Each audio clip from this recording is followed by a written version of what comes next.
Hello YouTube, this is Morgan, Airspeed Prime here at my next Legend of Korra news update video, but also my speculation going into K403 The Coronation. So, yeah, first of all, news. I suppose there is a lot of little things I could talk about, but none of it I don't think is like massively important. So I'm just going to focus on what I consider to be the big piece of news, and that is that we are 1 week away, under a week now, from the release of the Legend of Korra video game. Now, this is obviously the downloadable version of the game for Steam for PC, Xbox 360, Xbox One, PlayStation 3, and PlayStation 4. Release date is obviously October 21st. I'm not sure if this is still true right now, but apparently Xbox 360 and Xbox One are going to get it on the 22nd, but the producer, none of the information has actually said that in a while. So Xbox could be getting it on the 21st, could be not. We're not fully sure just yet. Either way, it's out sometime next week, either Wednesday, Thursday, or something like that. Tuesday, Wednesday, I mean, sorry. And yeah, I'm super excited for the game. I'm definitely going to be getting it day one. As I said before, I said before, maybe I'll get it for PC, maybe I'll be able to do a Let's Play. The specs have come out for PC. I can't actually play the game on my PC, so unfortunately, right now, I probably won't be able to do a Let's Play. When I get it on 360, I'm going to try and do something, but again, it may end up just being me kind of like literally using my camera to film the TV. I'm going to try my best to, I'll put out one video of it. I'm not going to go crazy with it. I'll just see if you guys like how that looks, maybe I'll do more. But anyway, my plan is either way to get a capture card for Christmas or my birthday, so there will be a Let's Play of that video game on my channel at some point. It just at this stage probably won't be until much later on, but I will cover the game in some way on my channel. I'll definitely review it. I'll probably have some screenshots or something like that to talk about. Either way, you'll get my thoughts on the game and stuff like that. We'll do a special podcast on it as well, where we really want to put a lot of focus into this game because the story seems really interesting. As I talked about in my last news update video, I think the new villain seems really cool. The animation from Titmouse Animation seems amazing, and the gameplay seems pretty good too. Obviously, it's a downloadable game. You get it on PSN or Xbox Live or Steam, as I said. Price I think is $14.99, so I assume it's €14.99 or whatever. So that seems pretty good value, and yeah, as I said, I'll have my thoughts in some form of a video next week. But yeah, other than that, speculation for episode 3 of Book 4 Balance, The Coronation. And yeah, of course, the joke is obviously there. Coronation is obviously Prince Wu's coronation, and then there's Korra Nation, which is still a thing on Tumblr, but isn't as big as it was with the whole Korra fandom. But anyway, yeah, it's hard to speculate, I think, going into this episode, just because obviously last week's episode was kind of just a kind of refresher of, okay, this is where Korra's been, this is where she is now. Kind of big cliffhanger with Toph at the end of the previous episode to kind of lead us off, but right now we're kind of returning to the stuff I think from episode 1 based on the clip that we see, that being the preparation for Prince Wu's coronation. And I'm not really sure how many scenes of the episode are going to focus on Toph and Korra. Just because episode 4 is called The Calling, that seems to be the more kind of spiritual, character focused kind of stuff happening for maybe Korra. But at the same time, that doesn't mean that there's not going to be any scenes with Toph in this episode. So I'm not really sure on that, but I'll give my speculations on it nonetheless. But the part we know that's going to happen in this episode is something about Prince Wu's coronation is happening. It seems to be happening the day this episode takes place, and everyone's getting prepared for it. Now, as for what's actually going to happen during it, some key points are that obviously the coronation is going to happen in Republic City, and then Mako and Wu are going to go to Ba Sing Se, where Prince Wu is going to take the throne. And Kuvira is going to do something in the background because she has nearly complete control over the Earth Kingdom, and she's either going to get, just through sheer popularity with the people, put in charge, or she's going to do something to take out Wu or something. We're not really sure, but what's going to happen in this episode, because I doubt it's just going to be like, okay, the coronation happens and we just get like Wu dealing with being a king now, basically. I think something action-packed is going to happen whereby Kuvira's supporters attack, or Kuvira herself gets revealed, or else there's just some form of kind of like protest or something like that at the coronation, where there's so many Kuvira supporters that, you know, they kind of realize something, and like he kind of gets booted out of the town. Or as we kind of see in the trailers, perhaps, you know, he kind of has to go into hiding, and, you know, Maka's his bodyguard, and he can't really be a public figure because he's so hated or something like that. We're not really sure. We do know that there's a screenshot from the trailer that Korra in her kind of in her new kind of book 4 outfit, you know, the kind of blue outfit, her kind of Avatar Korra hero outfit. I assume that's after she's gone through a journey and has more or less kind of become the Avatar again.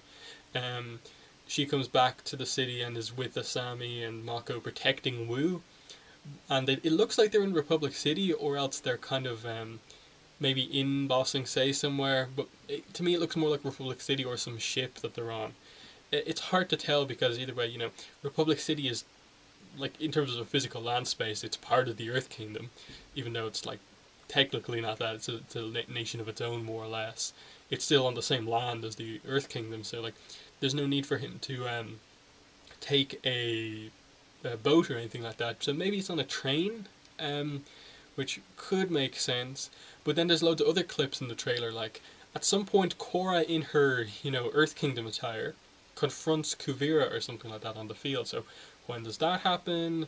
When does she make the outfit change? And, you know, in general, you know, when does she really kind of jump back into, you know, letting the world know she's the Avatar again? Like, there's a lot of questions out here that we're not really sure about. But I think the coronation won't go smoothly. I just can't see that happening, that they just literally give us the coronation. I do think this will be the episode where we get to meet Zuko's daughter, just because, since it is a pretty big thing, you know, after 3 years, the new Earth King's coming in charge. All of the world leaders, I assume, will be there, Zuko, his daughter, and hopefully we get her name and some of her personality. Maybe they reveal who her mother is. That would be pretty cool, if it's May, why do we keep mixing that up? But either way, that would be very nice to get, and just kind of see all the world leaders together again. That would be pretty nice. Like, if Eska and Desna are there, Tonraq, Tenzin, you know, Zuko and his daughter and stuff like that, Raiko's there, that would be really cool. But we're not even sure that that's happening in this episode. I assume it is, just because it is the event episode, I assume. What else? There's obviously the Career of Bolin stuff. Like, I think, as I said before, outside of Korra's story, I think Bolin technically has the most kind of interesting arc going on right now, in that, you know, he's technically on the bad guy side, even though, like, not a lot of people kind of think Kuvira is a bad guy, but we as the audience know, Opal knows, and then just there's still Opal and Kai out there. Like, are they kind of done in the series for now? Or are we actually going to return to like a kind of big plot with them in the city of Yai, or are they going to travel the world and go to a new town to help out? Still, loads of questions. I'm not really sure what exactly is going to happen. We know at some point we're going to see more of the Airbenders, so that would be really cool to see. I think what we're also going to see in this episode is we're going to see Tenzin send out the Air Kids to search for Korra, because I think that's one thing we pretty much know is going to happen, because in the trailer we see all 4 of the kids, Jinora, Iki, and Milo, on a Sky Bison. I don't know if it's Oogie or maybe one of the new Sky Bison that maybe is Jinora's Sky Bison that they go on, or either way, they crash into the swamp. So somehow they track Korra down there to there, and that helps people out. You know, they track Korra down there, and they find her, they find the path to her. Maybe that's what kind of promotes the kind of Korra kind of coming out of hiding. But again, it almost seems a little bit too soon for that to happen. So I kind of have a feeling that while Korra and Toph are like talking or discussing stuff, that the Air Kids will be searching, and it'll go on over the course of a few episodes. And by the time they do find her, Korra will have kind of gotten through what she needs to get through and maybe ready to kind of become the Avatar again. That would be pretty cool. But as far as Toph and Korra go and what like is really going to happen between them, I think the first thing that's going to happen as soon as we return to that those two is that Korra's going to ask the question, you know, where have you been these past few years? That the focus will temporarily go away from, you know, like Korra's going through all of this stuff and everyone's just like, Toph's there, please ask her some questions, Korra, because it's not just the audience now, it's you also who would like naturally want to know what's up with Toph. So that would be pretty cool if we actually got that. And a few times I've said, you know, when some of these older characters have come back, that it doesn't make sense for them to tell us their life story in an episode of Korra, but in this case they've already set up the mystery that Toph has done this kind of thing that's seemingly out of character, going on a journey of enlightenment. No one really knows where she is right now. Korra has now found her. Korra is going to ask questions. It makes sense for Toph to talk about herself, because she seems very different than she was before. So I think Toph may talk about why she got here, what she learned, and maybe explain kind of why she is maybe the perfect person to be Korra's kind of new mentor or help her through this whole situation. As for what she's going to do to help her, I'm not really sure. Maybe because Toph could seemingly sense Korra, even though there's no Rava spirit energy around her, that says that Toph has developed spiritually, and maybe Toph has some idea how to help her, maybe reconnect with Rava. That would be cool in terms of, you know, Toph, especially in the comics right now, Toph is kind of really against spirituality, really against kind of stuff about the past and stuff like that. So it'd be a cool development for her to actually have this kind of big spiritual thing helping the Avatar in her kind of older age. But I'm not really sure. Maybe like an obvious skill, maybe, you know, Toph teaches Korra how to metal bend platinum or something like that. But maybe that's just like pie in the sky thinking. I doubt that's actually going to happen. But I do think Toph is going to be the character to help Korra through something that all of the characters who have tried to help her have been very nice about it. You know, like, oh Korra, look at all the stuff you're going through. I want to help you. I think Toph will be like forceful enough and like not really like I'm not going to say Toph isn't going to care about Korra's feeling and what she's going through, but I think Toph is going to be forceful enough to just kind of like not care about it enough to like really help Korra. But again, I'm not really sure what's going to happen. It's we don't know a lot about the episode. We don't know a lot in general about the sequence of how everything plays out. All I know is that I expect a lot of Mako and Wu scenes. I expect some really cool stuff from him. Maybe a hint at some more serious stuff for Wu in like regard to like, is he actually going to be a bad king? Is he going to be a good king? Is there actually some seriousness behind the kind of silliness? But I'm not sure. I'm excited for the episode, but I'm just not really sure what's going to happen. I hope they don't skip out on the Toph and Korra stuff for a whole episode and that we actually get some scenes with them. But still, not sure. But yeah, that's been the video. Thanks for watching, and bye.